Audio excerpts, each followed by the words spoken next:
जय Hind. लाटो middle school में आपका स्वागत है। आपने प्लैनेट्स के बारे में, सन के बारे में या सोलर सिस्टम के बारे में तो पढ़ा ही होगा, लेकिन मैं पूछ दूं आपसे कि बताइए क्यों जब सन के चारों ओर प्लैनेट मूव कर रही होती है, सन के चारों ओर जब अर्थ मूव कर रही होती है, तो हम लोग को फील क्यों नहीं होता, हम लोग को ये महसूस क्यों नहीं होता कि हम लोग गोल गोल चक्कर घूम रहे हैं, चक्कर काट रहे हैं। जब हम लोग हिंडोला पे बैठते हैं, तारामाची पे बैठते हैं, ब्रेक डांस पे बैठते हैं, तो महसूस हो जाता है कि हम लोग गोल गोल घूम रहे हैं, लेकिन पृथ्वी भी तो गोल गोल घूम रही है, तो हम लोग को महसूस क्यों नहीं होता है। आइए इसके बारे में समझते होंगे। आपने जरूर कभी ना कभी सोचा होगा, लेकिन शायद आपके टीचर आपका आंसर नहीं कर पाया होगा जिस तरीके से आपको समझना चाहिए था। तो आइए हम आपके साथ डिस्कशन करते हैं। मेरे साथ है इनके सर, और हम लोग समझ लेते हैं इसी कॉन्सेप्ट को। जी, ये कन्फ्यूज़न हमेशा बहुत लोगों के साथ होता है और बहुत सारे बच्चे जो है टीचर से पूछने का भी कोशिश करते हैं, लेकिन कहीं ना कहीं बहुत सारे टीचर ऐसे भी होते हैं जो डरा धमका के बैठो, बहुत ज़्यादा होशियार हो गया है, आगे के क्लास में पढ़ना है ना, तो ऐसा। बट ऐसा नहीं है। अगर वो टॉपिक अगर बहुत हायर क्लास का भी है तो भी उस चीज़ को समझाया जा सकता है। समझने का दो तरीका होता है, एक तो अगर मैथमेटिकल वे है तो वो अलग बात है, और एक हम लोग उसको डे टू डे लाइफ के एग्जाम्पल से भी समझ सकते हैं। ठीक है, तो ये सबसे ज़्यादा बेस्ट होता है। मैं कहता हूँ टॉपिक चाहे कितना भी हायर क्लास का क्यों ना हो, लेकिन अगर उसको समझना हो तो नर्सरी केजी क्लास का भी बच्चा को इजीली समझाया जा सकता है, लेकिन बस उस तरह से उसको समझाना पड़ेगा।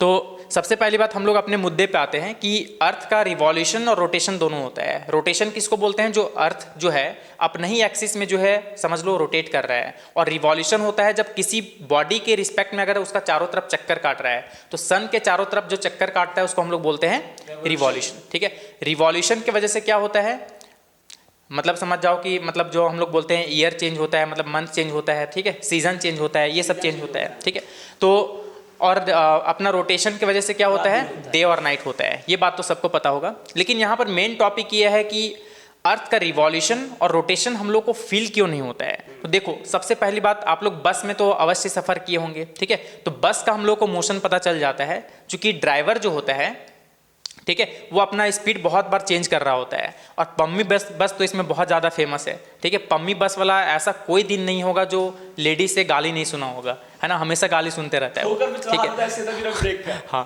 ठीक है, तो बस वाला तो अपना स्पीड बहुत बार चेंज कर रहा होता है, और जो पीछे बैठता है उसका तो जंपिंग जपांग होते रहता है, तो हम लोग को पता चल जाता है कि वो मोशन में है।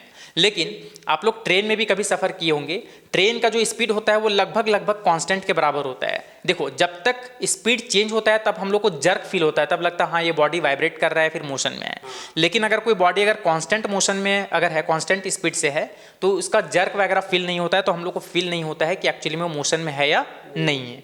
तो कभी कभार ट्रेन में क्या होता है ना कि हम लोग बगल वाला चाचा से पूछते हैं, चाचा ट्रेन चल रहा है रुका हुआ है, हम लोग को फील नहीं होता है रात के टाइम में। दिन में तो हम लोग देख लेते हैं अच्छा पेड़ पौधा मूव कर रहा है, ठीक है, तो हम लोग को अब दिन में भी कभी कभार कन्फ्यूजन हो जाता है कि अगर बगल वाला से भी ट्रेन चल रहा है तो हम लोग को कन्फ्यूज हो जाते हैं कि हम लोग वाला ट्रेन चल रहा है, ये वाला चल रहा है, या फिर दोनों चल रहा है। तो हम लोग को जमीन देखना पड़ता है कि जमीन अच्छा रुका हुआ है, मतलब हम लोग का ट्रेन रेस्ट में है। ठीक है, तो ट्रेन जो है कांस्टेंट स्पीड से मूव कर रहा है। अगर हमको उसका मोशन जानना है तो कहीं ना कहीं हम लोग को उस ट्रेन से हट के बाहर ऑब्जर्व करना होता है, कहीं देखना पड़ेगा, तो उसके रिस्पेक्ट में मैं डिटेक्ट कर पाता हूँ कि एक्चुअली में ट्रेन मोशन में है या फिर रेस्ट में है।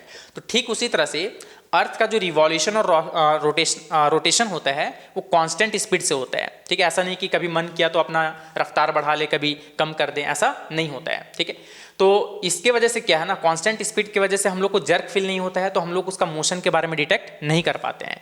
और अगर हम लोग बाहर ऑब्जर्व करना भी चाहें तो अर्थ इतना बड़ा है कि हम लोग उसका बाहर ऑब्जर्व नहीं कर सकते हैं। ठीक है, तो उसके लिए हम लोग को ऊपर जाना होगा। ऊपर कहने का मतलब है कि फोटो फ्रेम में माला नहीं चढ़वाना है, इसका मतलब है कि ऊपर स्पेस में जा करके विजुअलाइज करेंगे, तब हम लोग स्पेस का जो है ना, मतलब अर्थ का जो बाउंड्री है वो हम लोग को दिखाई देगा, और बाउंड्री के रिस्पेक्ट में हम लोग सराउंडिंग भी देख पाएंगे, तब लगता है कि हाँ वो मोशन कर रहा है। तो किसी भी बॉडी का मुझे मोशन के बारे में अगर डिटेक्ट करना है तो कहीं ना कहीं उस फ्रेम से मुझे बाहर देखना पड़ेगा।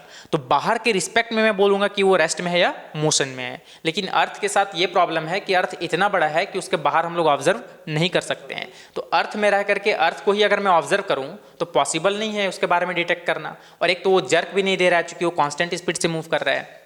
ये तो वही वाला हाल हो गया कि कार के अंदर हो और कार को ही धक्का लगा रहे हो शीशा में, तो वो तो मूव करेगा ही नहीं। ठीक है, तो ये वही वाला हाल हो जाता है। तो भाई एक ही बात बोलें कि आपको यदि किसी चीज़ को पता करना है ना कि मोशन में है या नहीं है, तो आपको कोई ऐसा फिक्स पॉइंट लेना पड़ेगा, एक फिक्स पॉइंट देखना पड़ेगा जिसके तुलना में यदि वो अपना पोजीशन को बदल रहा होगा तो मोशन में है। अर्थ के केस में ये है कि अर्थ इतना बड़ा है कि आप कोई फिक्स पॉइंट इसके आसपास में सोच ही नहीं पाओगे। वो फिक्स पॉइंट अब यदि लेंगे तो अर्थ के अंदर ही आ जाएगा ना। तो फिक्स पॉइंट आपको यदि दूसरे प्लैनेट को आप ले रहे हैं उसके तुलना में आप देखेंगे तो पता चलेगा आपको कि सच में हम लोग मूव कर रहे हैं। लेकिन आप अर्थ में ही रहकर अर्थ के ऊपर कोई फिक्स पॉइंट लीजिएगा तो भाई वो तो पता ही नहीं चलेगा ना, आपको लगेगा रेस्ट में है, क्योंकि आप अर्थ जो है ना खुद मूव कर रहा है और उसी के ऊपर आप फिक्स पॉइंट ले रहे हैं, है ना। तो दोनों जो है ना सो एक साथ हो जाएगा और दोनों एक साथ मूव कर रहा होगा तो फिर पता नहीं चल पाएगा कि आप रेस्ट में हैं कि मोशन में हैं। ठीक है, तो ये था एक जवाब ताकि आपको आंसर मिल सके। मिलते हैं आपसे अगले वीडियो में अगले कॉन्सेप्ट के साथ। जय हिंद।